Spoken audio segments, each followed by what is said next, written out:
Tuanze na hii niliyoiona kutoka Kenya ambapo zaidi ya Wakenya 200 huenda wamejiunga na jeshi la Urusi tangu kuanza kwa mzozo kati ya Urusi na Ukraine mwaka 2022. Hii ni mkuu wa mawaziri pale Kenya Musalia Mudavadi ametoa hiyo taarifa. Sema huenda.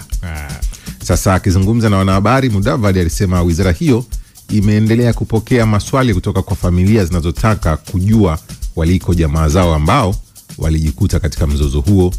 Ripoti zinaonyesha kuwa zaidi ya Wakenya 200 huenda wamejiunga na jeshi la Urusi, huku wengine wakiwa wanachama wa zamani wa huduma za nidhamu za Kenya, alisema waziri huyo, akiongeza kuwa zoezi la usajili nchini Urusi limeripotiwa kupanuka na kujumuisha raia wa Kiafrika ikiwa ni pamoja na Wakenya. Sasa Mudavadi alibainisha kuwa inakadiriwa kwamba mtandao wa usajili ingali inaendelea na kazi hiyo nchini Kenya na Urusi, huku ubalozi wa Kenya mjini Moscow ukiripoti wale waliopata majeraha na huku wengine wakiwa wamekwama baada ya kujaribu kujisajili kuingia vitani. 200 wanasema 200 wanahisiwa kwamba wapo vitani kule Ukraine. Yes. Kuna hizo hoja ambazo zimekuwa zikitolewa kwanza. Za sio tu wa Kenya, mataifa mbalimbali ya Kiafrika yamekuwa yakimsaidia Urusi kwenye uwanja wa vita. Na hao wapiganaji wanaitwa wapiganaji wa kukodi au wale maarufu kama mercenaries, ambao wamekuwa wakitumika katika uwanja wa mapambano na kuweza kuingia mkataba aidha wa miezi 6, mwaka mmoja, miaka miwili, na kuweza kulipwa fedha. Sasa ni hoja ambayo imeibua maswali mengi sana katika siasa za Kenya penyewe, lakini zaidi sana kuna nchi za Kiafrika, kwa sababu hata kwa mfano maeneo ya Burkina Faso, hata kwa mfano katika nchi za Kiarabu nao wanatajwa kwamba kuna baadhi ya watu ambao wamekuwa wakimuunga mkono Urusi. Sasa hoja ambazo zinazungumzwa ni hoja mbili za msingi. Kwa nini wananchi wa Kiafrika wamekuwa wakimuunga mkono Urusi na nchi za Kiarabu dhidi ya uvamizi nchini Ukraine, au kile ambacho kinachoitwa dhidi ya kuweza kukomboa maeneo ya mashariki nchini Ukraine?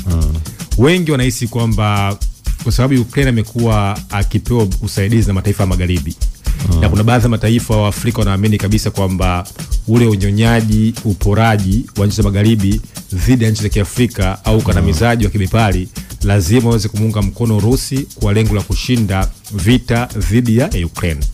Kwa sasa Rais Vladimir Putin mwenyewe ukimtazama, ukiacha tu katika kuongeza idadi ya akiba jeshi lake, lakini zaidi sana amekuwa akitumia wapiganaji wakuu wa kikodi. Kwa mfano tulishuhudia kuna baadhi ya vikundi vyake, kikundi cha Wagner ambacho tulishuhudia kilitaka kumpindua mwaka jana, lakini mapinduzi yale yalifeli, na ule kiongozi wao ambaye alipata ajali ya ndege, Prigozhin, kutazama alikuwa ni mojawapo ya watu ambao wapo katika mstari wa mbele kwenye vita ya Urusi na Ukraine. Kwa hiyo ndani ya uwanja wa vita wa Ukraine ni vita kati ya Urusi na Ukraine, lakini ukitazama ndani ya uwanja wa vita kuna Waafrika, kuna Waarabu na kuna mataifa mbalimbali ambao wamekuwa wakipigana vita katika ile vita. Sasa kwa kweli imeibua maswali makubwa sana. Wa Kenya kwa uwanja wa mapambano, nchi za Kiarabu, nchi za Kiafrika. Of course wamekuwa wakipewa fedha. Lakini kwa nini waende kupambana dhidi ya nchi nyingine? Kwa sababu tunatamani hiyo patriotism au hiyo nationalism iweze kugusa katika taifa lako kwanza. Kwa nini uone ni umuhimu kwa mfano kwa Mkenya kwenda katika uwanja wa mapambano, yani uvuke bahari ya Mediterania, uende mpaka Ulaya kule mashariki kwa lengo la kumunga mkono nchi ya Urusi? Kwa hiyo Urusi amekuwa sio akiungwa mkono na nchi za Kiafrika, hizi zaidi sana amekuwa akipata wapiganaji wa kujitolea.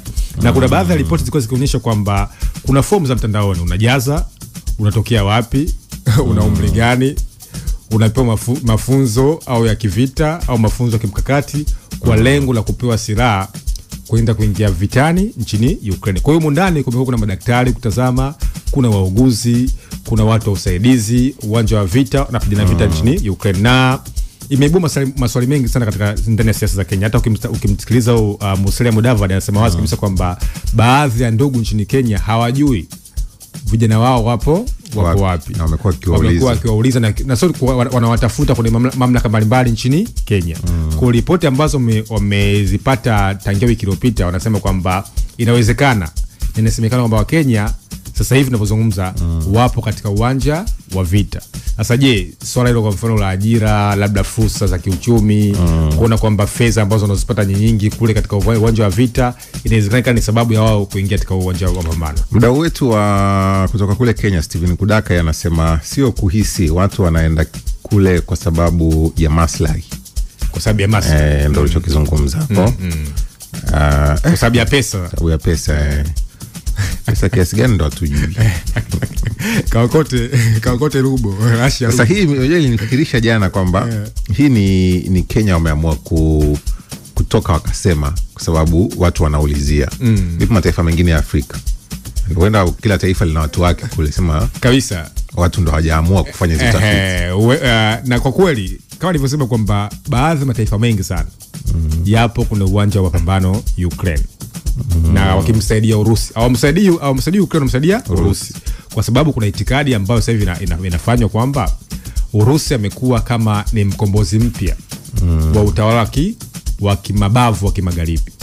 Kwa hiyo kumsaidia ni kama katika kuunga juhudi mkono kwa watu ambao walitutawala katika historia, umetupora mali zetu, wametuonea, wanaendelea kutunyonya hata kuona mambo leo. Lazima tuweze kumsaidia mtu ambaye tunadhani anaweza kudondosha utawala wa kimagharibi. Kwa hiyo na hoja ya wao kupigana vita, kuna hoja nyingi. Kuna hoja za kihistoria, hoja za maslahi, kwa sababu hakuna mtu ambaye yupo tayari kufa sawa kwa ajili ya vita nyingine bure. Kwa sababu dunia sasa hivi kwa kweli sio dunia ya bure, ni dunia ya kupe ni kupe. Na maslahi ya msingi ambayo watafutwa ni maslahi ya nini? Ya kiuchumi. Kwa hiyo watu kama wanapata fedha, ndio maana imekuwa na hamasa kubwa kuingia kwenye uwanja wa mapambano.